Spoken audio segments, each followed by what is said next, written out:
Greetings fellow Whovians and welcome to Timey Wimey Review, where today I get to review a Doctor Who related documentary movie entitled Doctor Who Am I? I was very lucky to have watched this documentary movie at a limited release at the cinemas just a few days ago before its full release on DVD and Blu-ray. So if you're not sure what it's about, it basically follows Matthew Jacobs, who wrote the screenplay to the 1996 Doctor Who TV movie, which for a long time was the only televised appearance of the Eighth Doctor starring Paul McGann. The TV movie was a backdoor pilot with the intentions of bringing a brand new series of Doctor Who back onto our screens.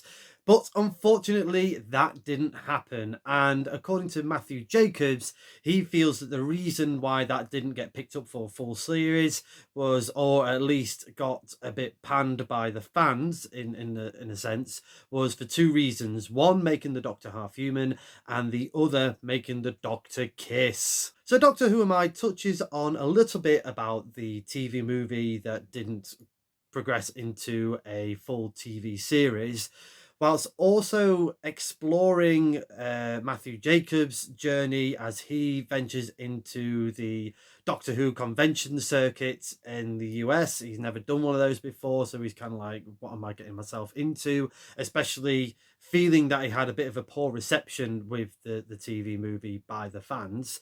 And it also touches on Matthew Jacobs' childhood. There was a little bit of ignorance on my part coming into this documentary movie, as Matthew Jacobs has wrote quite a lot of, I would say, pretty cool stuff. He was a screenwriter for quite a few Indiana Jones, the Young Indiana Jones Chronicles back in the 90s.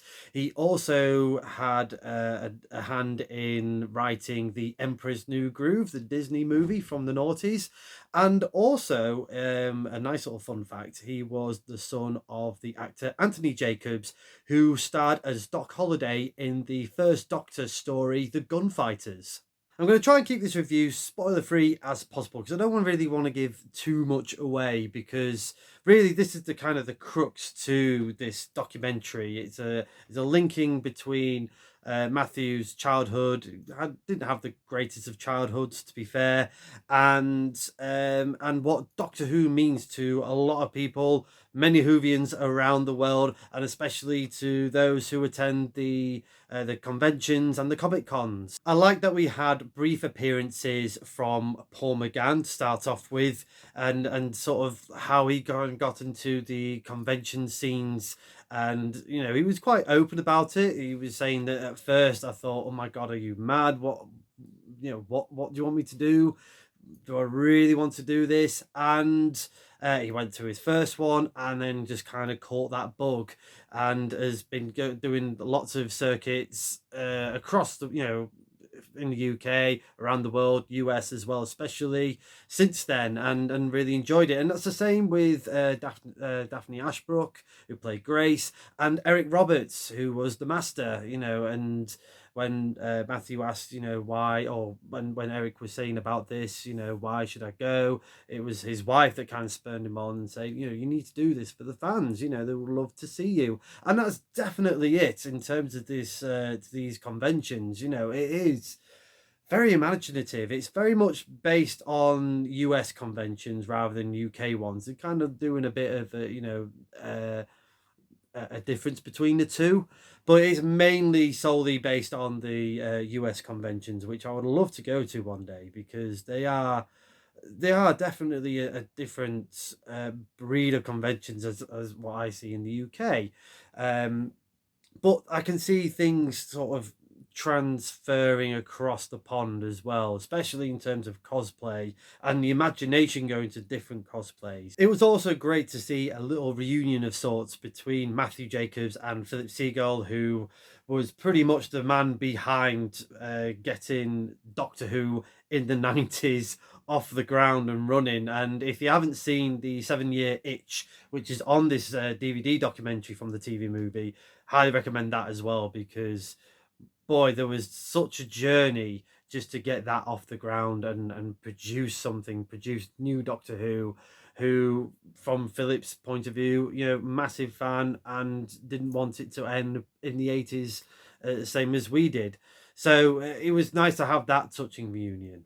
Really, what I appreciated from this documentary movie is a little bit of what Doctor Who means to people. And if anything, what these conventions mean to people, and that can, it can be a broad spectrum in that sort of respect. It doesn't have to be related to Doctor Who in that sort of sense. This is for people that are into something quite niche.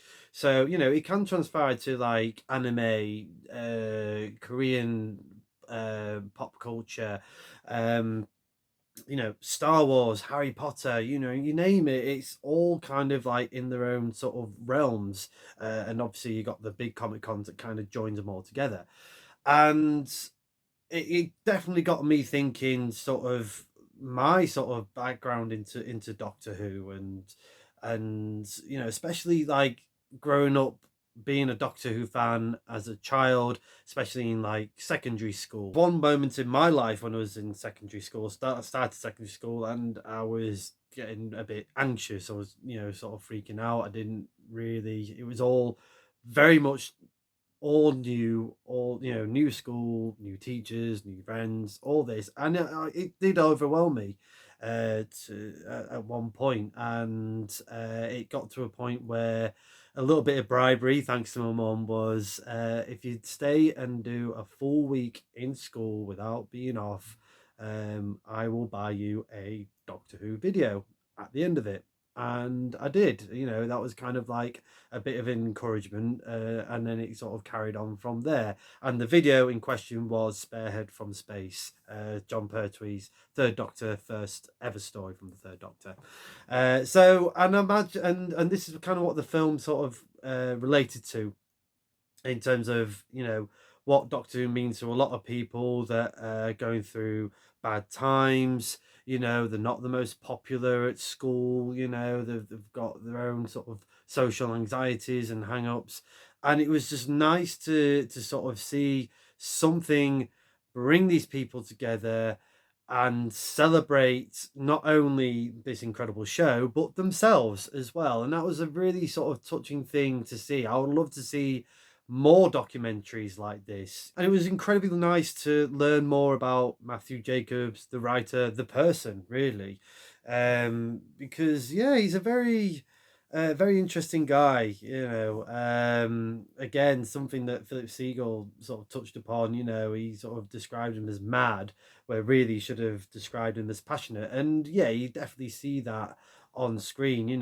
There's an air of quirkiness and I hope in a non-offensive way. He's very sort of yeah, just full of sort of vigor, and you want to say mad as a box of frogs in the most nicest of ways, type of thing. He's and it was very nice and humble for him to share his life story, and especially the connections that he had, the young connections that he had of him watching the gunfighters being made, and obviously the relationship that he had with his parents, and the turbulent times that he had as well. I'm going to give Doctor Who Am I a TARDIS rating of 7.5 out of 10. Now, would I've liked to have explored a little bit more behind the scenes regarding the TV movie? Yes. Especially with the two statements that Matthew Jacobs said about why it failed, was because he made the Doctor half human and he made the Doctor kiss a woman. So yeah, I would have liked that to have been explored a little bit more. But what I really got out of this documentary movie and truly appreciate is the emotional side of it. It is moving, it's very touching, and like I said, it is very much an emotional journey, and it does reflect on your own journeys. When you connect it to a sad time or even a happy time involving this fantastic show. It was great to see Paul McGann, Philip Siegel, Eric Roberts, Daphne Ashbrook, and being included in this documentary. And yeah, I would love to know more stories behind people's connection or emotional sort of connections to Doctor Who. Again, whether it's in a from a sad time or from a happy time. So please put them in the comments below. I'd love to know your stories. For any Whovians or for anyone who is a massive fan of Doctor Who but have not really ventured into the world of Comic Cons and conventions, I do recommend this documentary. It's a really good, enjoyable watch. It's still out at the cinemas. If you do get a chance to see it, it's still got a limited release, but it will be out on DVD and Blu-ray on the 28th of November in the UK. Let me know in the comments below your thoughts to Doctor Who Am I. Have you been lucky enough to have seen it at the cinema so far? Are you looking forward to watching it now? And again, your stories surrounding Doctor Who, whether it's good or bad, I would love for you and appreciate it so much if you want to share those in the comments. A massive thank you for Matthew Jacobs and Vanessa Yule, I hope I pronounced your name right there, I do apologise if I didn't, for producing this wonderful documentary and for liking and retweeting my tweet, my Twitter post a little bit earlier in the week saying that I'm watching this at the cinema. So that was really, really cool to have. But for everyone else, thank you very much for watching this review. I hope you've enjoyed this review. Please like, share, subscribe, hit the cloister bell for more notifications. Come say hello and follow me on Twitter at ReviewTimey, and do check out my other videos from the Timey Wimey Review YouTube channel. But in relation to this, and if you want to explore a little bit more about Comic Cons, I have done two very recent Comic Con videos of my days there. It's the popcorn one and the Sheffield Unleashed one, so that'll be on the end tags at the end of this video. I do recommend that you check them out. But again, thank you for watching, and as a good doctor once said, who am I?